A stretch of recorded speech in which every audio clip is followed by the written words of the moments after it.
City Council regular meeting for Monday, February the 9th, 2026. I'll call the meeting to order and ask for the roll call, please. Councilmember Abdel-Gawad. Here. Councilmember Baker. Present. Councilmember Barber, absent. Councilmember Burke. Present.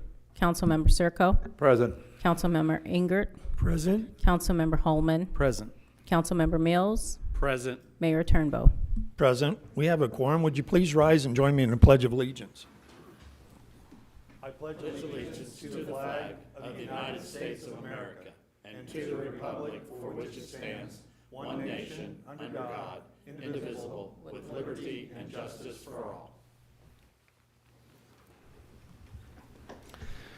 Thank you. We have no presentations and awards this evening or personal appearances, so we'll move on to staff reports. Mr. Fearborn. Thank you, Your Honor. I would ask Mr. Gruss to make a staff report for Development Services. Thank you, sir. Mayor and Council, in your packet tonight was a monthly report for the department for the beginning of the year of January. You can see in there we did issue 12 new single-family permits throughout the city in the Alexander Creek Parkside, Knoll Creek, Prairie View, and different phases of Creekmore. So a good start to the calendar year for residential homes. We had 2 new commercial permits that were issued last month as well for some tenant finish work throughout the city.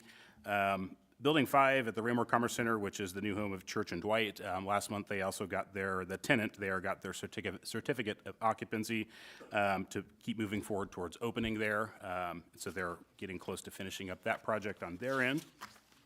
Lastly, towards the back of your packet, you'll see the staff did hold a good neighbor meeting for a project, a small request that's coming up here, be in front of the council in March. It's a rezoning and final plat request for about 5 acres of land up off Prairie Lane Road. The applicant there has 60 acres, and they're proposing to split off a small portion of that for where their home and different agricultural buildings are at.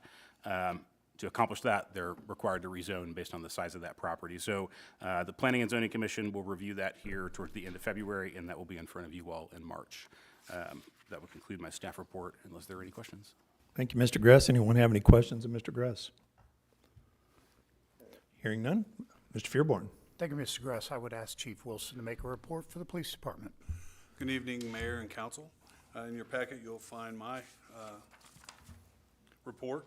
The Police Department is currently taking applications for the Spring Citizens Academy. It's going to be running from March 11th to April 29th.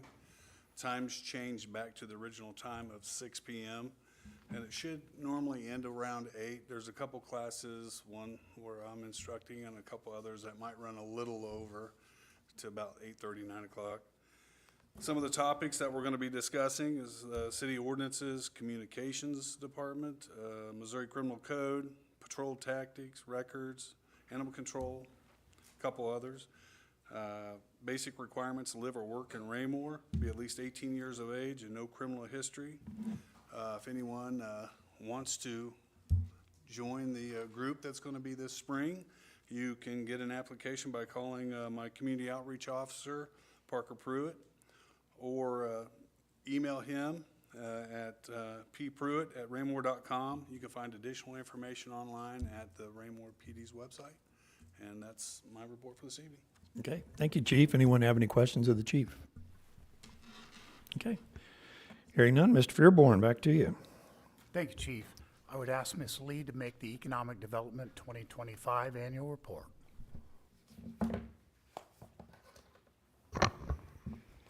Good evening, Mayor and Council. There should be a 2025 annual report on the desks in front of you. The annual report highlights industrial, commercial, and residential development that we've seen in Raymore over the 2025 calendar year. The report also includes our city's investments into infrastructure and quality of life projects that are either completed or are still in progress.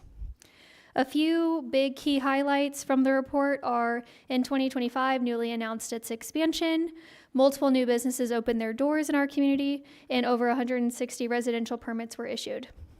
I want to take a moment to thank all of the staff who helped me collect the information for this report, and a big thank you to Ms. Garcia for making the report look so great. There will be additional hard copies in the vestibule later this week, and the report will also be available online. I'm happy to answer any questions. Thank you, Ms. Lee. Anybody have any questions for Ms. Lee? All right. Thank you very much. Mr. Fearborn. Thank you. Reminder to the council that there will be no work session next week as we celebrate President's Day. And that concludes staff reports this evening, sir. Thank you, Mr. Fearborn. Anyone have any questions of Mr. Fearborn at this time? Okay. Moving right along, next item on our agenda is the consent agenda. We have 2 items on the consent agenda this evening. I'd entertain a motion to dispose of the consent agenda. Mr. Mayor, Mrs. Abdelgawad. I move that we approve tonight's consent agenda, including item A, City Council meeting minutes from January 26th, 2026, and item B, 2025 street preservation, acceptance, and final payment. Thank you, ma'am. Is there a second? Your Honor, I'll second the motion. Thank you, Mr. Holman. Motion's been made and seconded to approve the consent agenda. Any questions or further discussion? Mrs. Abdelgawad. Thank you, sir. Just a quick comment. I was absent from the meeting on January 2026, but I did watch it online, so I feel comfortable voting on the minutes. Thank you, ma'am. Anyone else have any discussion? Hearing none, all those in favor of the motion? Motion carries unanimously, 7-0. Thank you. Moving on to unfinished business, could I please have the second reading of Bill 4007 by title only? The second reading of Bill 4007 by title only. An ordinance of the City of Raymore, Missouri, authorizing the city manager to enter into an agreement with Applied Research Associates, Inc. for a pavement condition index survey. City project number 26-483-301 in the amount of $59,100 and authorizing the city manager to approve change orders within established budget constraints. Thank you, ma'am. If there are no further questions, I'd entertain a motion to dispose of this item. Mr. Mayor, Ms. Abdelgawad. I move that we approve Bill 4007, award of contract for pavement condition index survey. Thank you, ma'am. Is there a second? Yes, sir, I'll second the motion. Thank you, Mr. Holman. Motion been made and seconded to approve the second reading of Bill 4007. Any further discussion? Hearing none, all those in favor of the motion? Motion carries unanimously, 7-0. Thank you. And the last item under unfinished business, could I please have the second reading of Bill 4008 by title only? The second reading of Bill 4008 by title only. An ordinance of the City of Raymore, Missouri, authorizing the city manager to enter into an agreement with KB Construction Services, LLC, for the replacement of 2 culvert pipes in the Willow Winds neighborhood. City project number 26-481-202 in the amount of $29,949.74 and authorizing the city manager to approve change orders within the established budget constraints. Thank you, ma'am. If there are no further questions, I'd entertain a motion to dispose of this item. Mr. Mayor, Ms. Abdelgawad. I move that we approve Bill 4008, award of contract for Willow Hills Storm Culvert repairs. Thank you, ma'am. Is there a second? Yes, sir, I will second the motion. Thank you, Mr. Holman. Motion's been made and seconded to approve the second reading of Bill 4008. Any further discussion? Hearing none, all those in favor of the motion? Motion carries unanimously, 7-0. Thank you. We'll now move on to new business. Could I please have first reading of Bill 4013 by title only? The first reading of Bill 4013 by title only, an ordinance of the City of Raymore, Missouri, denying the appeal of 7 Brew Coffee and upholding the Planning and Zoning Commission's denial of planning case number 25017 pursuant to Section 470.160 G2 of the Unified Development Code. Thank you, ma'am. Is there a staff report? Thank you, Your Honor. I would ask Mr. Gress to begin the staff report on this agenda item. Thank you, sir. Mayor and Council, the request before you all this evening is a request to appeal the decision of the Planning and Zoning Commission at their December 16th meeting of 2025, which was to deny a site plan application for a proposed 7 Brew located on Raymore Gateway Lot 2, which is the northwest corner of the intersection of 58 Highway and Westgate Drive. The summary of a little bit of the background of the project, and then I'll get into kind of the staff's findings and recommendation to the commission. Staff started working on this project in February of 2025. We held a pre-app meeting, as we typically do, with applicants to kind of discuss the project, give some preliminary feedback, and then kind of outline the processes in which the applicant was required to take. Following that, in April of that year, the applicant did submit the site plan application for review, and we worked for the next several months until December of 2025 when they made their way to the Planning and Zoning meeting for their site plan review. And as I mentioned, that did result in a 5-2 vote to deny that project. A little bit of background on staff's review. As I mentioned, we met early on and we identified some of the concerns that staff had. For those familiar with Severn Brew, it's a drive-through coffee shop. So staff identified some of the concerns that we had relative to the use of the property of a drive-through establishment, which really generated from our concerns about circulation on the site, access, cross-access between adjoining properties, and the possible traffic spillover onto the adjacent roadways of 58, Kentucky, and Westgate. In staff's view, those kind of stemmed from the concentration of what are two very heavy, high-volume, high-traffic drive-through uses, with Chick-fil-A being existing, and this being the proposed use. In addition to that, we identified a couple of different kind of access easements and unnecessary encumbrances on the property that staff felt prevented the full use of that property. There was some easements on that property that kept the building from shifting elsewhere on that property. As I mentioned, staff also identified a couple of different conflicting concerns with the city's newly adopted comprehensive plan. That document, as you all are familiar, focuses on this property and the area around it as the Raymore Gateway, and there's two goals or goal statements within the comprehensive plan that are to prioritize the reutilization of this corner for redevelopment and use that as a key entrance into our city. It's kind of goal number one. And then goal number two is to prioritize good access management principles along 58 Highway and Westgate Drive in order to mitigate traffic impacts from surrounding development. Staff communicated these concerns with the applicant early on and clarified that, while staff may not be in favor of the project at that time, that is ultimately the decision of the Planning and Zoning Commission. In staff's view, with the focus on that corner as the gateway into the city, we felt that adding the significant increase in the AM traffic at that corner with limited capacity or abilities to really mitigate that with the available right-of-way and the current configuration of the road, we felt that those were in direct conflict with the goal of also managing good access and good access management along 58 Highway. So those two goals were kind of working against each other in staff's mind with this particular project. And those were the thoughts that staff communicated to the applicant during our review.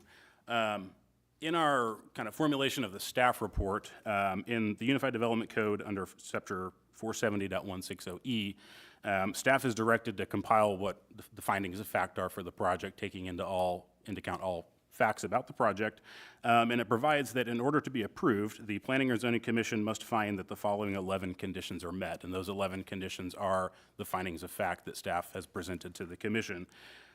Those findings consider both the compliance with our minimum zoning regulations that are spelled out in the zoning code, but it also asks us to take into consideration the impacts that the project has on different adopted plans or policies that the city has.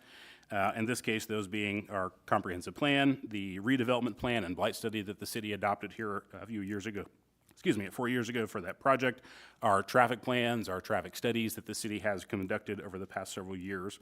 And so those things, in addition to the basic zoning requirements, our recommendation to the Planning and Zoning Commission was to recommend denial of that project. And staff felt that the kind of weighing the compliance with the minimum standards in comparison to the traffic concerns, congestion, and the lack of ways to mitigate that, staff felt that not complying with those goals is, carried more weight in our recommendation to the Planning and Zoning Commission. There are other areas in the city along 58 Highway that we felt this project would not only meet the minimum zoning standards, but also not create the conflicts and the concerns that staff identified in this pretty heavily trafficked intersection. Our UDC findings with particular respect to finding number two, it directs staff to consider the alignment with other adopted plans of the city when reviewing our site plan applications. In staff's view, considering the comp plan or any other adopted redevelopment plan, policy, or goal, using those in staff's findings is not anything that's arbitrary or capricious. It's spelled out in the UDC as a requirement for us to look at those items. So these were the ultimate elements that staff used when we were determining where to fall on this project. As you can see in the staff report, there are various areas where the findings were met, and there are various areas where staff felt that the findings were not being met based on those concerns. And ultimately, in the commission's view and staff's, the code implies that all of those conditions have to be met in order for approval to be granted. And so in the staff report, you'll see the summary of what staff's findings were. As I mentioned, the Planning and Zoning Commission voted 5-2 to recommend denial of that. As a result, the applicant did move forward under the Unified Development Code. There's the option to appeal that request to the City Council, which is where we're at this evening. So that kind of summarizes the history of the project. I know the applicant is here as well tonight for a brief presentation. If you have any questions before that, I'm happy to answer. Otherwise, I'll turn it over to the applicant. Thank you, Mr. Gross. Anyone have any questions of Mr. Gross before we have the applicant? Would the applicant care to address the council at this time? If you do, please come up, state your name and address for the record. And I'm going to broadcast their presentation to the council's computers. Just give me one moment. Okay. Are you putting it on the screen? Yes, I will. Hello, getting to know a few of you here. Jason Pullman, 91 West Champions Boulevard, Rogers, Arkansas, 72758. I just want to give a brief introduction, then I'll let Wade go. We're Seven Brew Coffee. When we came to Kansas City, Raymore was one of the first cities we identified that we wanted to be a part of. It was one of the top three, actually. We tried numerous parcels along the road, and for one reason or another, they didn't work out. And then we saw the China Star, which obviously was a sitting duck. It had a lot of extra parking lot. Everybody saw that. It was underutilized, a bad use. And so we reached out to Realty Income to try and make something work. We found out that they were working a Chick-fil-A deal, which we asked to be a part of. They let us know that somebody was in front of us. The somebody in front of us went away, and we became the viable option at that point. We've got deals working with Chick-fil-A throughout the country, or with Realty Income throughout the country. They've been a good partner. I've heard it brought up that we could go numerous places on the road. There's a reason Chick-fil-A didn't go numerous places on the road. That is a viable, vibrant intersection, and that's where we flourish. The city is really looking at something that is a wonderful 1-2 punch, and that is you have one of the highest AUV, in fact, it is the highest AUV QSR in the country, and that's Chick-fil-A. So they produce great revenue. You're also now talking to the highest producing drive-through coffee chain in America, highest AUV. So to put Chick-fil-A, which we've done in numerous places throughout the country, but to put Chick-fil-A next to Seven Brew, you guys are maximizing your dollars. For your school systems through property taxes, through sales tax revenue, et cetera. You could not get a better 1-2 punch. Something else I might add, USA Today just rated us, their customers rated us the #1 friendly drive-through chain in America. Chick-fil-A wins that award all the time. So now you have high-producing, friendly tenants. Not a bad place to be. We believe we have met every requirement. In fact, the city report said we've met every requirement. I'm hearing some new things enumerated now, the focus on traffic. That corner was built, in fact, some issues were caused to deal with traffic. And I'm talking about the remnant piece, but that corner is built to handle traffic. We have a stack of just over 30 cars, the way we have it lined out. Typically, we're pretty happy if we have 24-car stack. That's a huge stack. There's no coffee shop in town that has a stack even close to that. So from a traffic standpoint, I think we have gone over and above. We've met every requirement. We are not the corner lot, but yet we agreed to put a nice sidewalk in for the city. Didn't complain, we agreed to do it. Street lights, you want street lights for the sidewalk? We agreed to do that as well, at our expense. Do we have to? I don't believe we do, but my answer was yes. We are in a growing sector. Coffee is a multi-billion-dollar industry. When I grew up and we traveled across the country, my dad would pull into a Denny's, get out of the car, go get a cup of coffee, get back in, and the family would go back down the road. It's very different now. And the people drinking coffee is very different. It spans the whole spectrum. Majority of our coffee is iced coffee now. We do energy drinks, etc. We pay well. Our baristas make about 19, 20 bucks an hour. Our shift leads make $25 to $30 an hour. Your neighbors, your daughters, your sons would probably be happy to work there. We have an extraordinarily high retention rate because people like working for us. If I'm in your shoes and I'm sitting there, I'm thinking, why did this thing get denied? It doesn't seem right. We've got the top coffee brand in a good location next to a top chicken place. It's a good overall fit. And I would urge you guys to right what I think is a wrong. Realty Income is working with us on this. They have been crystal clear that they have supported us and will continue to support us. We are the tenant that they want next to us. As you might know, Chick-fil-A has some exclusives. Not everybody you might want can go next to Chick-fil-A because it's in their lease agreement.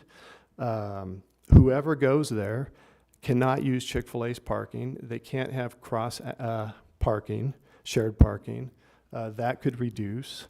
I'm a developer. I build retail centers as well.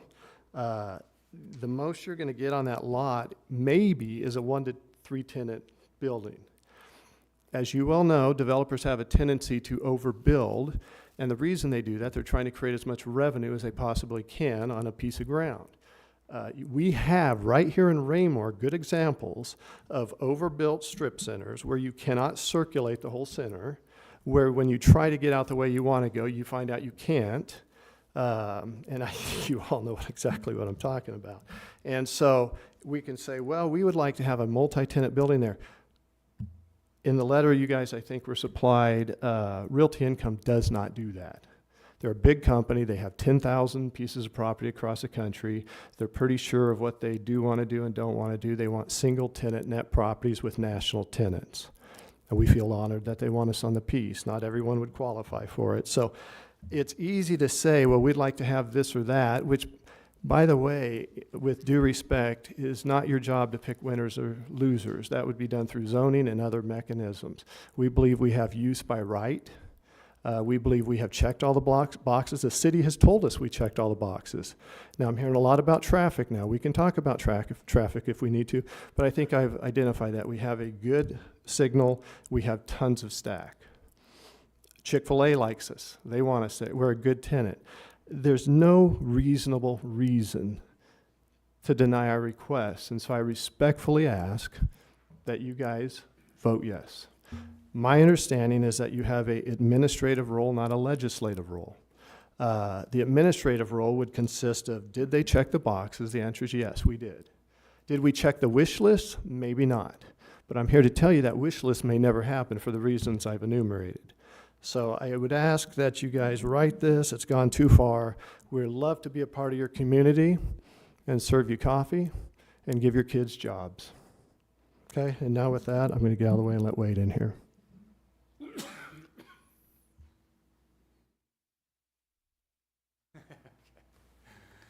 Thank you, Mayor, Council. Wade Harden, 721 Forest Circle, 73093.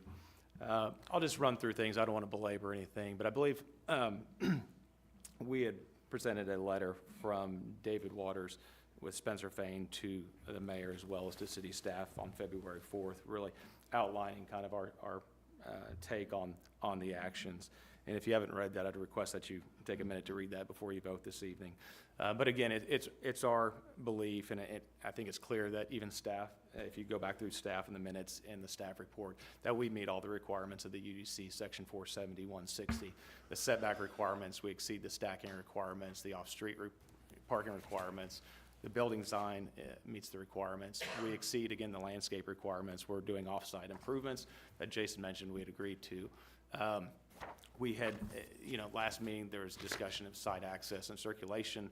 I believe there was discussion about additional off-site curb cuts, which is not the case. Everything's internal to the site, and as of last meeting, I believe that the discussion was that we were in compliance with site access and circulation. Stormwater requirements, this site was prepared stormwater-wise with the Chick-fil-A site lighting. We meet the requirements. And then again, as Jason mentioned, we're a use by right in this zoning district. The three items that are mentioned by staff, the balanced growth, the compatible use, the economic impact, are all things that are mentioned in the comprehensive land use plan. That was adopted by resolution. It's not an ordinance. In the plan, if you read the plan and go through that, it specifically mentions that the way to implement the plan is through amending the zoning ordinance. And that's how plans are typically implemented. This is a guide at this point in time. Understanding that it's a document that's a lot of times been spent on, and that it's the guide for future development. But understand that that's implemented through the adoption of new ordinances or amending your ordinances to then support the comp plan that you've adopted by resolution. So even understanding that, the balanced growth, I believe we meet that. I think we're probably the only business in town that's started a hike and bike trail as part of the development. So it's multimodal from an improvement standpoint. There's a hike and bike. We connect that to the site. We're doing landscape improvements, lighting improvements on that 8-foot trail. So again, I believe we meet that requirement. From a compatible use standpoint, we're next to a Chick-fil-A and other drive-through uses. We're not asking for any variances. I believe that Chick-fil-A wasn't able to meet the open space landscape requirements. We exceed them. They were granted a variance for that. I think there are 5 other variances, if I recall correctly, in regards to that. But again, we mesh very well within the surrounding uses. From an economic impact, again, as Jason mentioned, I think he made a great case. We're one of, as far as coffee shops, we're at the top. So from a sales tax generation perspective, we're at the top. We're not asking for any incentives. We're not requesting incentives to make this development work. So I think from that perspective, again, we meet all the ordinance requirements. I even believe we can make a strong case from a comprehensive plan, land use plan perspective, that we meet a lot of the goals of the plan. Again, this is consideration. Site plans, subdivision plats, and other similar plans are properly categorized as administrative. That is, they're limited to no discretion. Facts are applied to establish standards, and consideration is objective. If the plan meets the requirements of the ordinance, or the UDC in this case, then the plan must be approved. Staff has reviewed the site plan. Again, all those items that I noted, we meet the requirements or exceed them.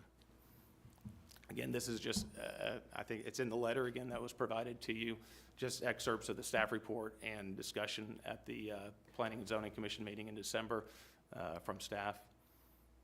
Again, legal comments from our attorney's perspective.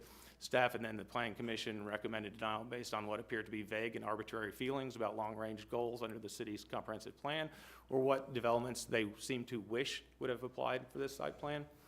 Examples of this are, at the last meeting, the plan does not align well with the previously mentioned long-range goals of the comprehensive plan. However, there are long-range goals of the city's comprehensive plan that conflict with this project, and then the site would be better utilized as developable space for more sales and property tax generation. Again, these are all things that aren't part of the site plan criteria. Understanding that it talks about referencing and reviewing the comprehensive plan, but again, that's adopted by resolution. That's not an ordinance. Understanding that, again, to implement that, you amend the ordinances, adopt new ordinances that then support the comprehensive plan. Again, it's however, staff comments, however, relying solely on the compliance with minimum standards alone does not obligate approval when the broader plan consistency and redevelopment objectives are not being met. Again, our attorney is saying this statement's incorrect. Missouri law in the context of administrative decisions applicable to site plans, subdivision plats, the like, accordingly, the Planning Commission determination cannot stand. And I equate this more to if you have a residential lot, you're wanting to build your house on it, and then staff says, well, we don't like this house on this lot. We're past the point this is not a CUP, this isn't a zoning action, this is not discretionary. We meet the requirements, we believe, of the ordinance, the UDC, and staff does as well. This is an example that in the letter of case law of Alexander and Lindsay versus Planning and Zoning Commission of Platte County, talks about the commission is acting in administrative capacity. The law does not permit administrative bodies to exercise arbitrary and subjective authority. The exercise of discretion and judgment vested in the administrative body is to determine whether the plan meets the zoning and subdivision requirements. Again, we believe that it's clear that we meet this. the plat complies, then it's ministerial duty of the commission and the council to approve it. They have no discretion to deny it. Again, the city attorney's comments at the meeting at 12:16 goes through, and it really ends with that they believe that they've satisfied all 6 of those items that we were talking about at the meeting.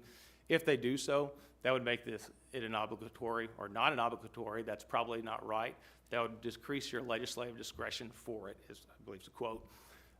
Again, this further supports the statement of our legal counsel. This isn't a legislative action. This is administrative, and that's why we're here before you this evening. Again, the Court of Appeals further rejected efforts similar to city staff's and planning commission's reliance on the comprehensive plan to reject plans based on a vague statement of goals and purposes in the findings of fact. The Court of Appeals recognized that the use of such vague and generalized goal or purpose provisions are holes in the city's administrative duties big enough to drive a truck through. There are other comments as well that were made, but the use of the general purpose provisions over the actual standards and requirements makes the Planning Commission's decision arbitrary and subjective. Therefore, we're requesting that you approve this plan this evening. If you have any questions, we'd be happy to address them. Also have additional slides that I'm happy to go through to discuss additional traffic and any of these other items that we believe we met, and believe we have a pretty good case related to that. Okay, thank you, sir. Thank you. Mr. Zerd, do you have a response to any of that, or do we want to go back to just asking Mr. Fearborn? The council have any questions of the gentleman who just spoke? Okay, all right, we'll go that route. Does anybody have any questions of the applicants at this time? Hearing none? Then because there were some legal questions coming up and being outlined, I would ask Mr. Zer to Okay. respond to those. Thank you, Mr. Fearborn, Mayor, members of the council. In responding to the presentation that was provided, and I hope the last slide of the presentation is still up on their side, is it, Mr. Gress? It's not, it's, I can put it right back up there, I'm sorry. There's a couple of points that I want to make sure and note on that one. Your consideration this evening should not focus on this property being used as a 7 brew. Rather, your decision this evening should be based upon whether or not the site plan presented to you meets all of the applicable subdivision regulations as quantified and outlined within the findings of fact established within the code. For this, I would refer you to pages 115 to 118 of your packet. That outlines your findings of fact. Staff has relayed to you their analysis of the findings, including significant traffic concerns that the site plan creates, the fact that the site plan does not meet all of the factors in the subdivision regulations, which specifically includes compliance with the adopted plans and policies of the city. Sorry, that should be adopted ordinances and policies of the city, such as the comprehensive plan and the traffic plan. Finally, the fact that the development presents on-site pedestrian and vehicle conflicts. You have heard from the appellant through their presentation that they believe the site plan does in fact meet all applicable and necessary requirements of the subdivision regulations. At this point, I would like to stop and thank Mr. Gress for his clarification at the Planning and Zoning Commission meeting on this matter. During my response to an inquiry from one of the commissioners, I redirected their consideration to the 6 factors referenced on page 107 of your staff report this evening, and I referenced the purposes section of the UDO. This was inarticulate and inaccurate on my part. Mr. Gress corrected me almost immediately after my response, noting that the commission should focus on the findings of fact, again referenced on pages 115 to 118 of your staff report. This is an important distinction for your consideration this evening. Your findings of fact should guide your decision, not the 6 factors identified in the purpose portion of the code. That being said, I would stand behind the remainder of my prior Planning and Zoning Commission comments and responses regarding the very limited nature of your legislative discretion on this application. If you believe that the factors and requirements of the subdivision regulations have been met as outlined in the findings of fact, then your decision is administrative, and you have little to no legislative discretion to deny that application. You should therefore vote no on the ordinance presented this evening, thereby approving the site plan and sustaining their appeal. If you do not believe that they have met the obligations, particularly as identified by staff in their evaluations, you should vote yes on the ordinance, thereby denying the appeal and the site plan as presented. From a legal standpoint, I believe that there is a distinction between the cases relied upon by the appellant and the language of our zoning regulations. In this case, Our findings of fact and our zoning regulations make specific reference to the compliance with other plans and policies of the city. It is not found simply within the purposes section for site plan review. We believe that this was crafted intentionally in the code so as to specifically address concerns such as those presented in this case.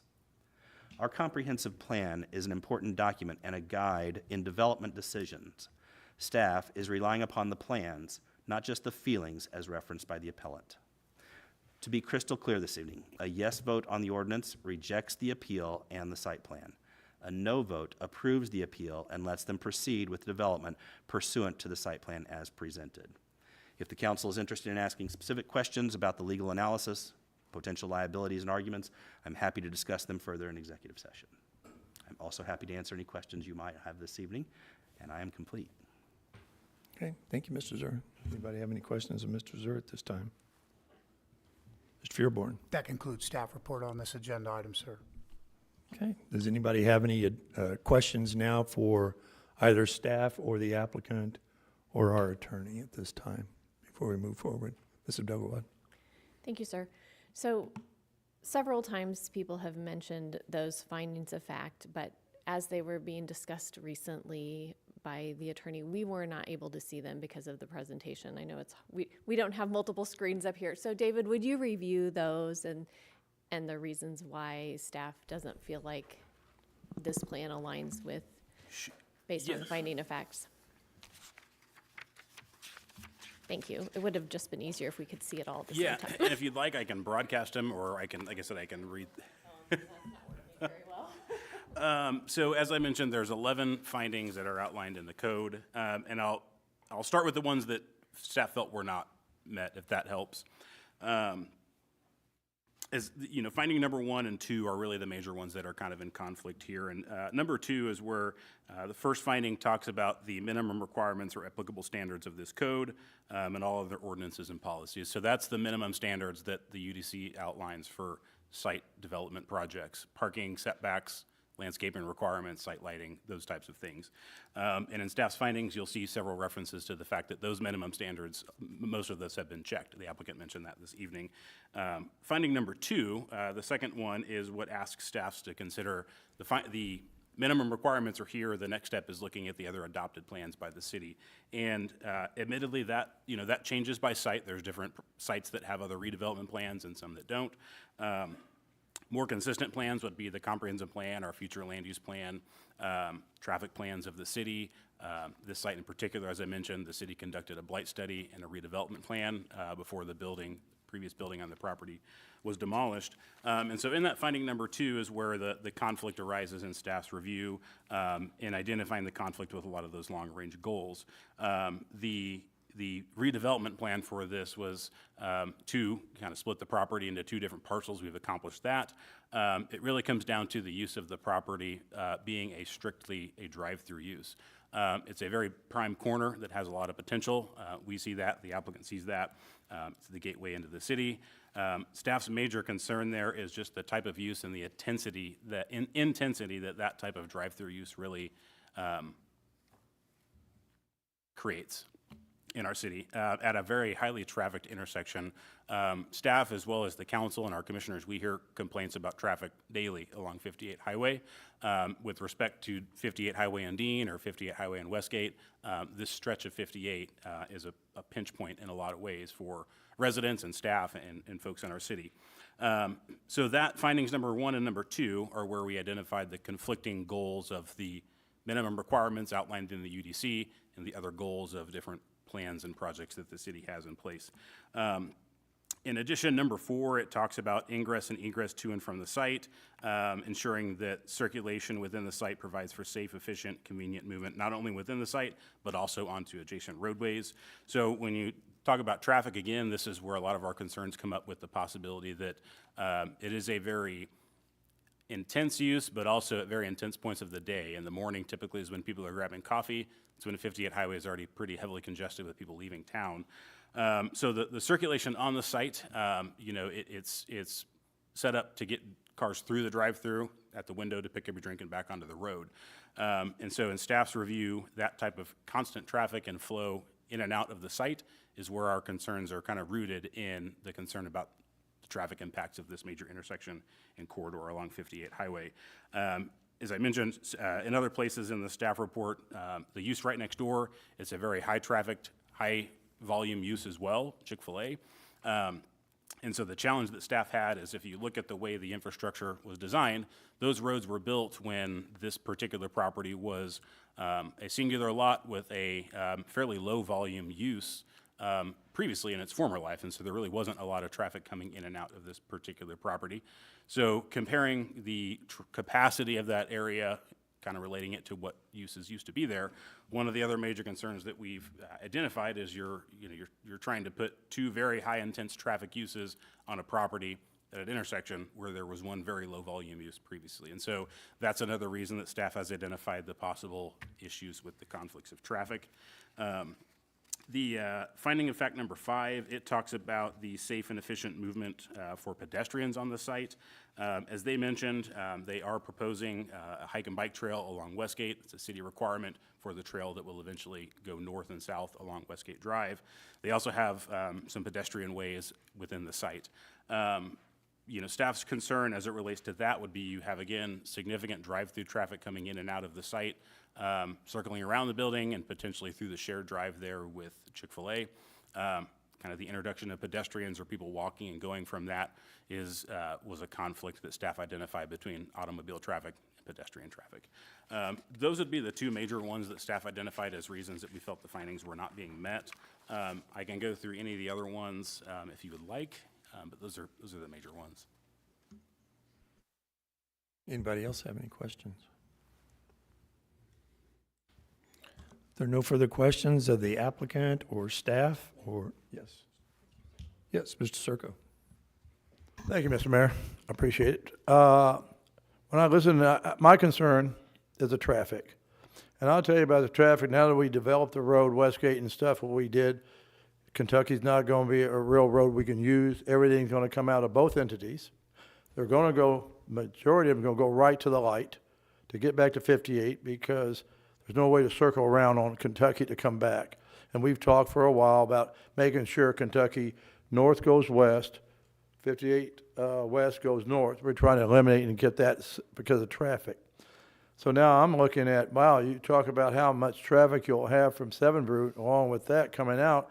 These people are coming out to a road that has a short distance to the light, and then they turn around and get backed up because all the other ones who are coming down from the other way to get in, they're going in, it backs up. So now you got no way to go this way. And people going Westgate North, they can't take a left to get in because it probably a lot of it backed up. So I'm worried about that short stretch, how much you're talking about traffic backup. And I'll give you for instance, between 2001 and 2016, when I was a farmer's insurance here and had cars, I'm going to tell you something, I did the traffic. In that stretch of going to Dean, and that stretch of road before it got really busy like it is today, 69% of my accidents in Raymore was there.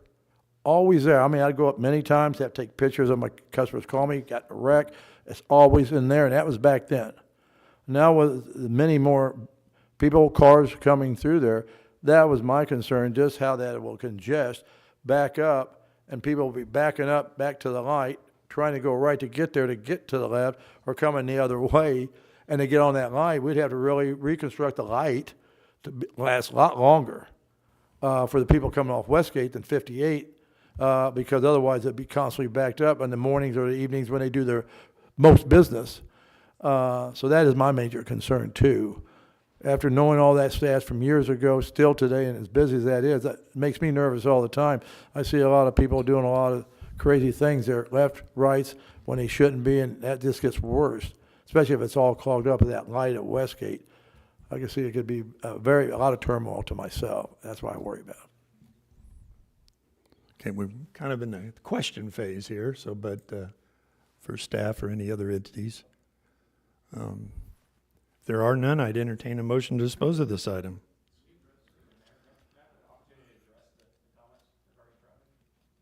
It's kind of out of norm for us because we're in the question phase here. Nobody had a specific question, unless somebody actually has a specific question of the applicant to allow them to address that. I'm not seeing any. Sorry about that. But I'd entertain a motion to dispose of this item at this time.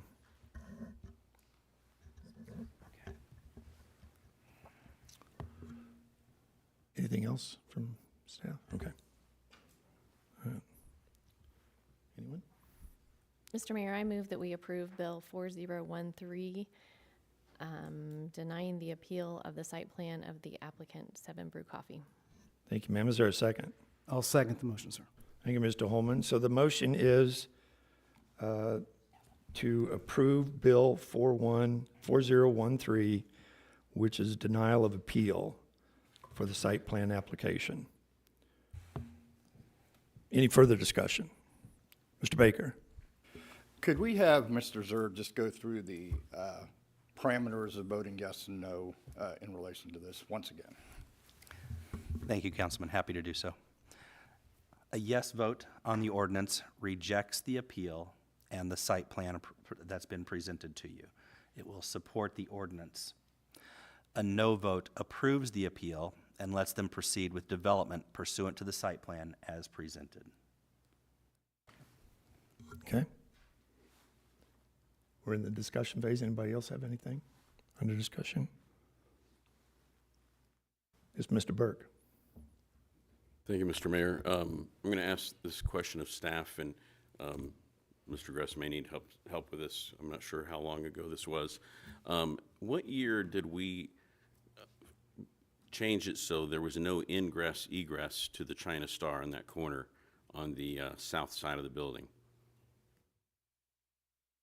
It was maybe 2016. I want to say it was before I joined the city, just before that, so 2015 or 16 is when the city would have likely done that. And it was an issue constantly. Mr. Holman? I just wanted to say there's very short queuing space between the entrance to both the Chick-fil-A location and to the businesses on the east side there. I'd estimate you could put maybe 5 cars in each lane. Each lane is dedicated on an outbound to left turn, straight across, or right turn. Most during that time of day are probably going to be turning right to head towards the highway. You're going to rapidly back up into that site, and especially for a business there's no downtime on the site. It is meant for maximization of vehicle traffic and very little time there. I would have strong concerns that it does not meet the transportation plan objectives, and I think we would have some severe strains on city services based on that, sir. Thank you. Anyone else?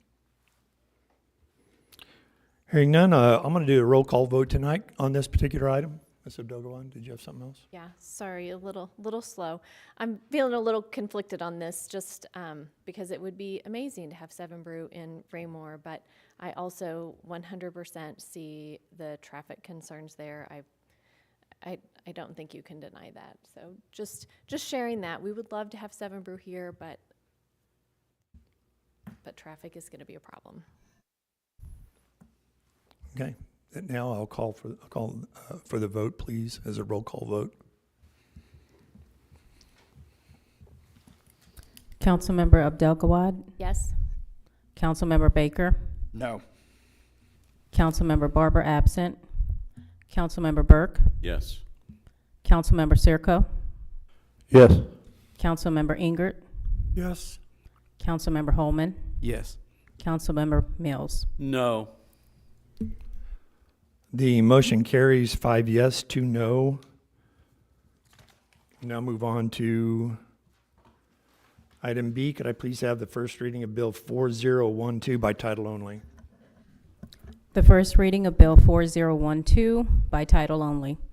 An ordinance of the City of Raymore, Missouri, authorizing the city manager to enter into an agreement with Phoenix Concrete LLC for the Dean Avenue Curb Replacement Phase 1, City Project Number 26-495-201, in the amount of $324,253.80, and authorizing the city manager to approve change orders within established budget constraints.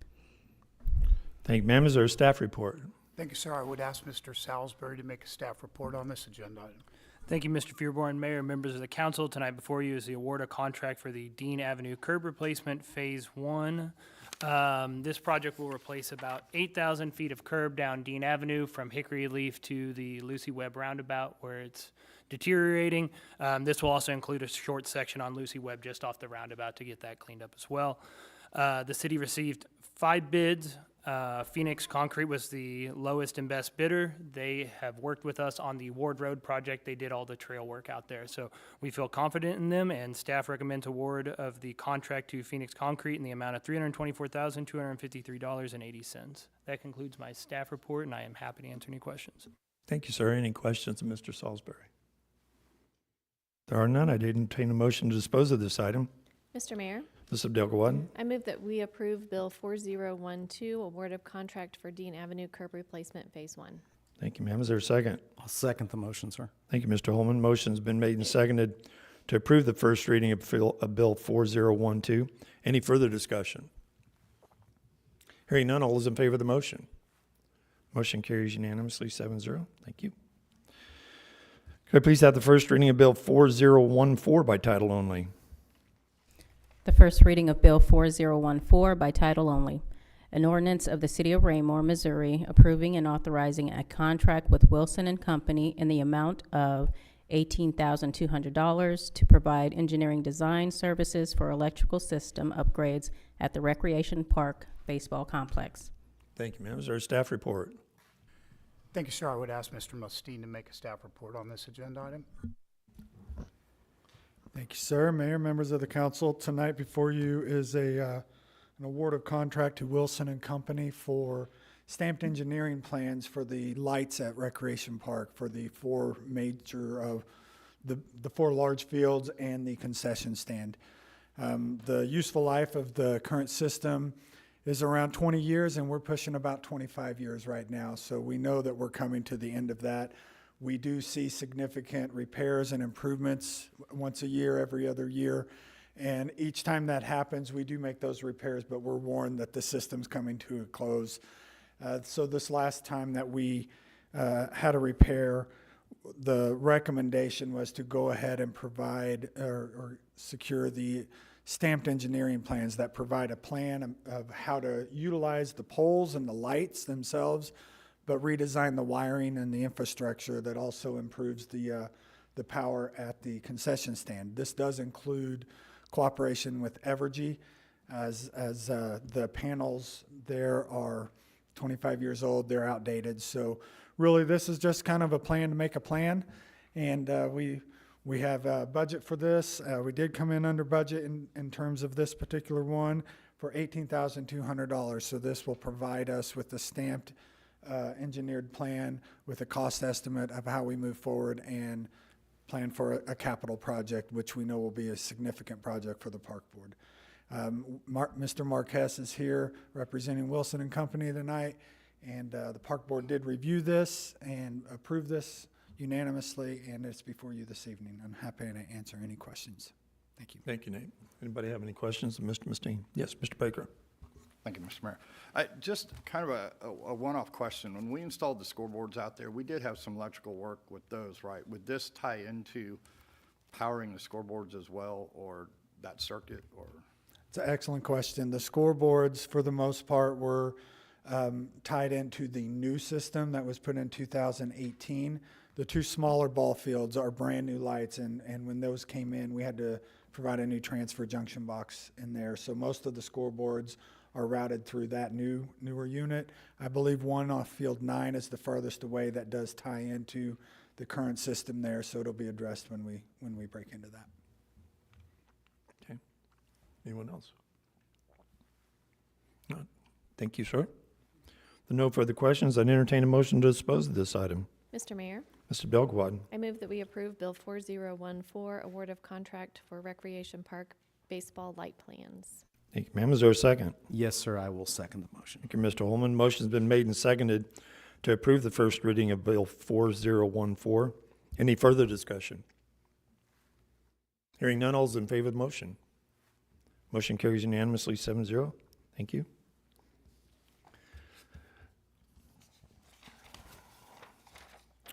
And the last item this evening, could I please have the first reading of Bill 4015 by title only?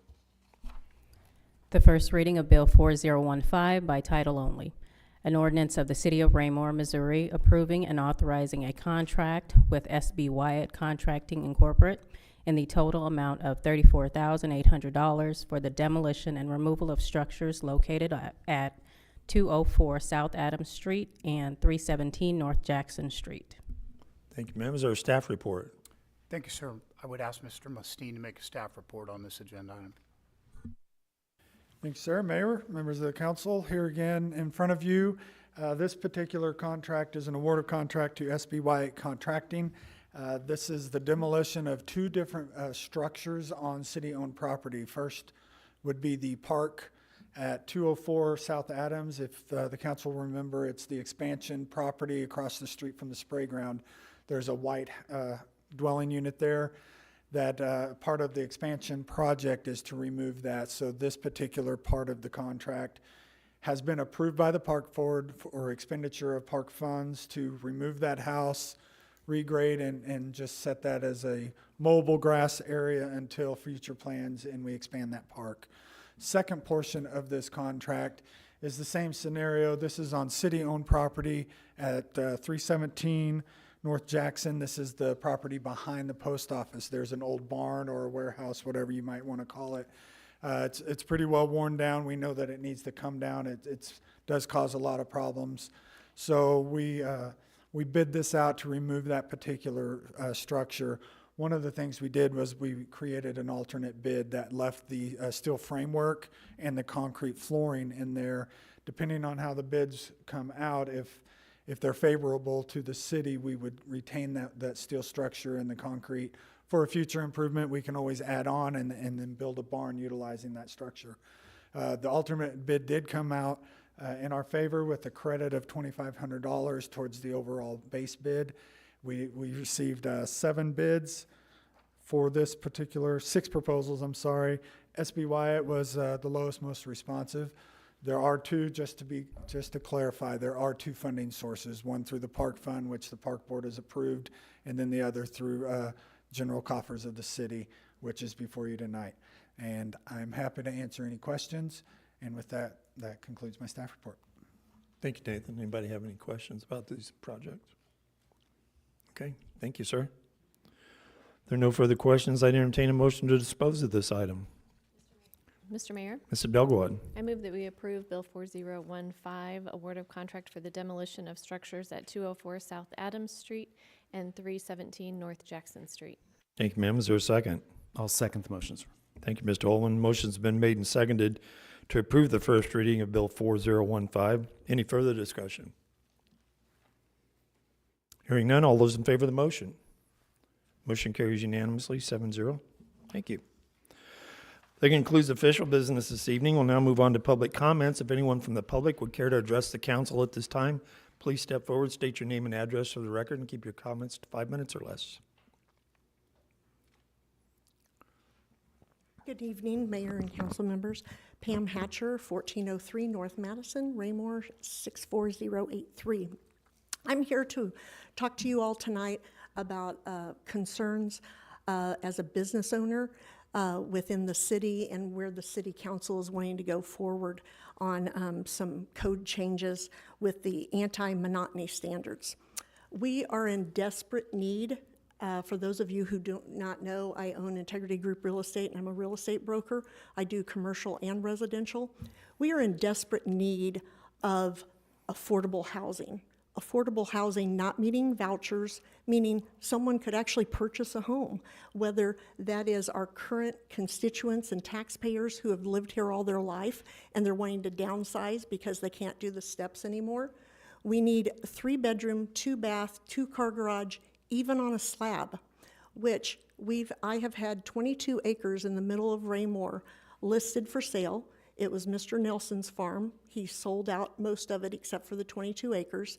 And we've had 2 developers now pull out of the contract because they can't meet, the cost cannot meet the new standards. So I'm here to talk to everybody about the things that you're thinking about from a Diaz standpoint as to what is best for the city. If we're just concerned that houses look alike next to each other, well, you can flip them, you can put shutters on some, you cannot. But my point is trying to share with you our biggest buyer pool out there right now, with the interest rates the way they are over 55, wanting to get to a single level, and first-time home buyers. When I left corporate real estate 10 years ago, I helped the first-time home buyers, and the purchase price was $150,000, and that was just 10 years ago. We are now, you can't get into anything that doesn't need $30,000 to about $60,000 worth of work for less than $300,000. Okay? People can't afford that. For kids that graduate, go to college, start families here, they can't live here. They can't afford to live here. So if we want more rooftops and you don't want as many multifamily, then we've got to be able to allow these builders to be able to build. I am speaking from knowledge. I am a real estate developer as well, and I have developed in downtown Lee Summit. And you want to talk about cost? I can talk to you about cost on building down there.